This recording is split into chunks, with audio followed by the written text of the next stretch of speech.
Oh hey, I'm Craig. Grass lawns, they're wasteful, they're a lot of work, they're mostly unnecessary, and yet they're everywhere. I'm making this video to figure out why do people like grass lawns? Because I know people who do. And that's great. There's a lot of things to like in this world that are problematic. Beer, sugar, old movies, watching this video instead of interacting with your children. If you can find something that you enjoy in this crazy mixed up dumpster fire of a world, that's great. But I want to talk about this thing specifically because it's been thrust upon my life whether I chose it or not. First though, two things can be true. One, my disdain and datdain about grass lawns might be more about me than it is about grass lawns. Also, from now on, I'm just going to say grass instead of grass lawns because it's quicker. But I really mean grass lawns, as in Kentucky bluegrass. So this might be more about me, like how I don't really like cats. Well, one reason is because they're snobby assholes, but it's also probably mostly because I'm allergic to them, but I just am making up other reasons. I'm not allergic to grass, but I am allergic to caring about extraneous bullshit. I'm lazy and I don't like to go out of my way to impress people with fancy stuff and well-maintained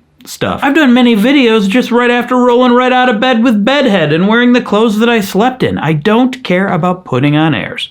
I have to worry about breathing air. I have asthma. I mean, don't get me wrong. I want to impress people. I've made almost 2,000 videos on this channel all about me. I want you to love me. I think grass lawns are the epitome of just maintaining appearances for appearance sake. It might give you energy. It may give you pride. It may give you purpose. It may feel good. It doesn't make me feel good, and I don't like that I have to do it just because everyone else is doing it. I was a DARE student. They told me not to give in to peer pressure. But then you buy a house and everyone's like, hey man, it's really cool. Buy a lawnmower. Get the fertilizer.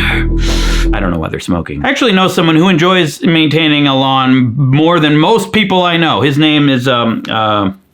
I'll be talking to him later when I'm talking about the actual good things about Kentucky bluegrass. Oh, and by the way, some of my neighbors care about their lawns and do a good job maintaining it, and they might actually watch this video. So, neighbors, sorry I'm a degenerate. 2! Did you forget we were in the middle of a list about 2 things could be true? And the first one was about, it's about me. Now the second one. This is about grass. There's legitimately a lot of bad stuff about grass, and grass is a choice. Again, I'm talking about Kentucky bluegrass here. It's not natural, at least not everywhere. And historically, it's basically just a trend that has gone too far, like Labubus. Except Labubus went out of style, I think, and grass probably never will. And I think I'd prefer a lawn full of grass more so than a lawn full of Labubus. But jury's still out. So now I want to go into the deep history of why we have grass lawns in the first place. But first, I'd like to thank the sponsor of this video, HelloFresh. Speaking of how grass lawns are a waste of land producing nothing that you can eat, HelloFresh produces something you can eat. Lots of things, in fact. And you don't even have to grow it or figure out what to do with it. They send you fresh ingredients and chef-crafted recipes so that you can just make it all right at home. You don't have to cut through all your neighbors' lawns to go to the grocery store to get the food. You can just make it right there at home. Well, you don't have to cut through your neighbor's lawns to go to the grocery store, but it's shorter, it's quicker. Now, the key to chopping good cilantro is don't let people watch you do it on the internet because they're going to judge you no matter what. Nice low-lift dinners when you're tired from maintaining your lawn all day and you just have nothing left. Or if you don't have a lawn, you're tired from thinking about how hard it would be if you had a lawn, and that just, whew. And you can customize everything. Swap the protein, double the portions, just build it around what you want. And the recipes change every week. Global cuisine, other parts of the world where they also have grass, Korea, Morocco. Hey, that's where grass started. Japan, Italy, and more. Not like a town of Japan within Italy. That's what it sounded like. No, Japan and Italy. Is there a Japan, Italy? That would be funny. What? There is! A tiny place named Giappone, the Italian word for Japan, exists in Italy. What? Okay, moving on. It's the kind of dinner that makes you feel like a functional adult who has their life together. Unlike me with my lawn. Right now, if you click the link below and you sign up, you will get a free Caraway food storage set worth $150 with your 3rd box. There's limited quantities, so if you want it, you better do it now rather than mowing your lawn first or something. Link in the doobly-doo, or you can scan the QR code. Okay, now back to grass lawns. Why we worship grass and why it's stupid. If you're a stupid idiot like me, you grew up thinking grass is natural. It's just there on the ground everywhere unless we do something to it or like something else grows on top of it. All of our roads and highways and houses and chiropractors and Walmarts and Dave & Buster's, we had to like move the natural grass out of the way to put them there. No, that's wrong. Me, grass was planned. It was put there, intentionally, like Dave and Buster's, except worse because it didn't have video games and beer. Grass is a choice. Again, I'm talking about Kentucky bluegrass here. I don't think it was better illustrated than in John Green's book, The Anthropocene Reviewed, the Kentucky bluegrass chapter. Dust jackets. Let my book be dusty, you know? In this chapter, he imagined space aliens come here and they study our planet and they know everything except they have one final question. We notice that there is a green god that you keep in front of and behind your houses, and we have seen how you are devoted to the care of this ornamental plant god. We call it Kentucky bluegrass, although it is neither blue nor from Kentucky. Here is what we were wondering. Why do you worship this species? Why do you value it over all other plants? Great job, John. He then goes on to explain the numbers. The U.S. uses more land for grass than wheat and corn combined. You can eat corn and wheat. Wheat has the word eat in it, and corn has or in it. So it's an option in either or scenario. God, I'm a dork. 1/3 of all residential water is used for lawns. We use 10 times more fertilizer and pesticides than we use for corn and wheat.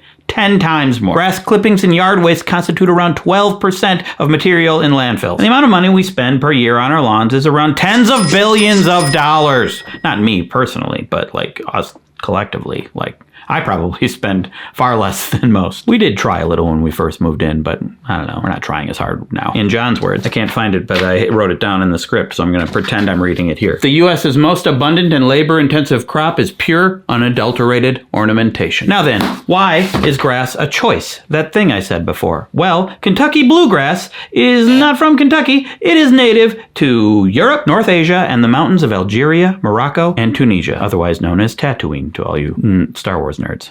Me. Notice where I didn't say all over the United States and Canada and other places in the world where they use Kentucky bluegrass where it didn't originate. Why? Well, apparently, eventually, we all just wanted to do what the rich people do.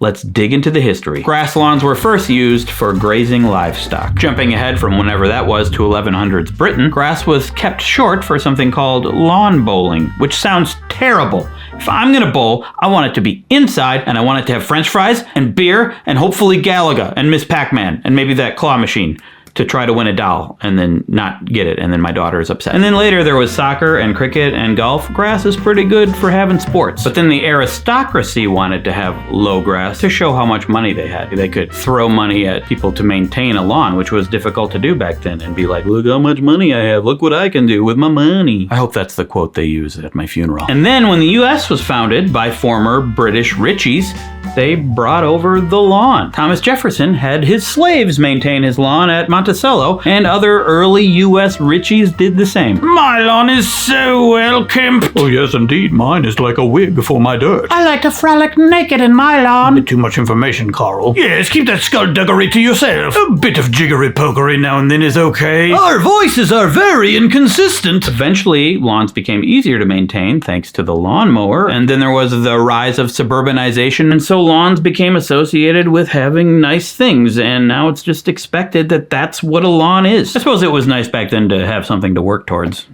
They didn't have video games. And so now I'm expected to maintain this stupid lawn so that my neighbors don't think that they're better than me. We can't have that. And you know what? I actually do kind of enjoy mowing the lawn. It's actually relaxing. It's nice to have a very specific thing to do with an obvious endpoint. I can listen to a podcast and just zone out and get a little exercise. It's kind of nice.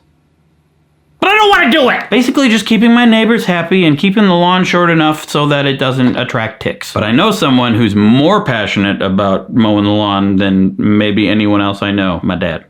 Let's talk to him. Dad. Yes. This is your wonderful lawn. It's looking a little patchy right now. Got a little warm here last week or so, but I haven't mowed it now for a week, where normally I was mowing it like 2-3 times a week.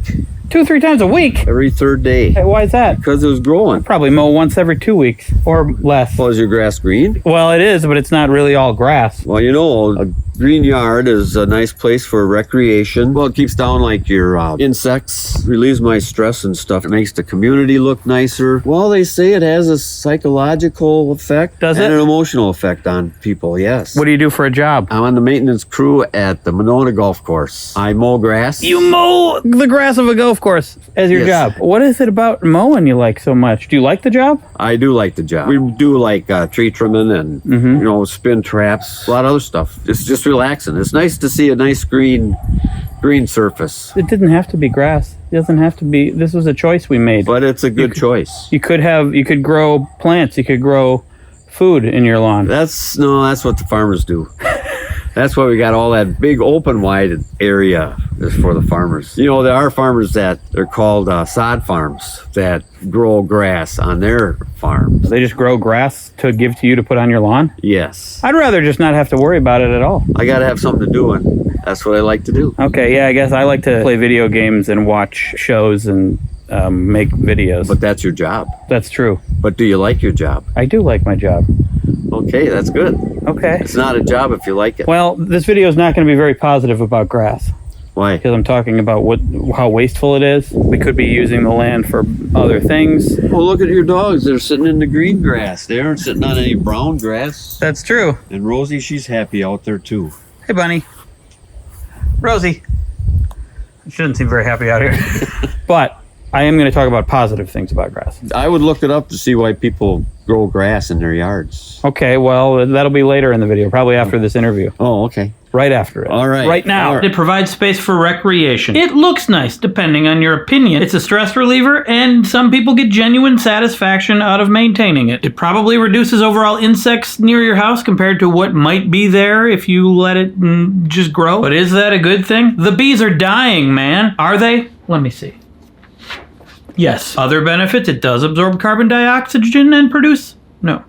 Carbon dioxide? That's the first time I've ever said that. It does absorb carbon dioxide and produce oxygen. Not as much as other plants and trees might do, but it does some. It helps keep the area that it's in cooler than if it were pavement. But I mean, if you're just comparing to pavement, anything's better. Like, I can play guitar way better than Pavement, not the band Pavement. Okay, bad example. I can probably play guitar as good as Pavement. They're not known for just being really good at guitar. It's more about the songwriting. Anyway, it filters pollutants in rainwater before it gets into groundwater. Again, maybe other things would do that just as well or better, but I don't know. But perhaps the biggest, almost everyone knows how to maintain grass. It's easy, a real low-hanging fruit for just making sure you have some sort of plant life around you, rather than low-hanging fruit.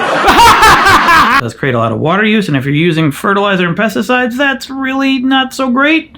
I'm just trying to play devil's advocate here. It's better than covering your property in concrete. So what do you do instead? Well, I obviously am not an expert, but what I've found is some options depending on where you are and what's allowed. You can do ground covering plants like clover, creeping thyme. It's always creeping up, isn't it? Moss, Carrie Ann moss. She probably won't be cool with just laying down on your lawn, and also she's not big enough to cover a lot of it. But then there's stuff that takes more work, like having an actual garden or a flower bed. My favorite option right now, hardly anything. Just kind of let it grow, mow it when it seems to get unruly, and generally don't care. There are also more environmentally friendly fertilizers and pesticides out there, I believe, but please check for yourself. I am obviously not an expert. But really, the best advice I can give is check the comments. I'm sure plenty of people have given good advice down there. And bad advice. Don't believe everything you read. And that is all. Thank you for watching. I'm still making videos nearly every weekday over on Patreon. If you want to go over there and support me, you can sign up for a free trial, 7 days, and then you can just, abandon it if you want, or support me if you're enjoying it. I just took a trip to Missoula and hung out with Hank Green for a day in the life of Hank Green video. That should come out pretty soon. The timing on that was interesting, so be on the lookout for that. And yeah, that's all. I'm gonna go lay in the grass, probably naked. It's gonna be itchy and buggy, but gotta do it because I said I would just now. And really, I only said it because this is the end of the video and I didn't know how to conclude. So I committed myself to laying in the lawn naked. Okay, here I go. Bye. A bit of jiggery-pokery now and then is okay.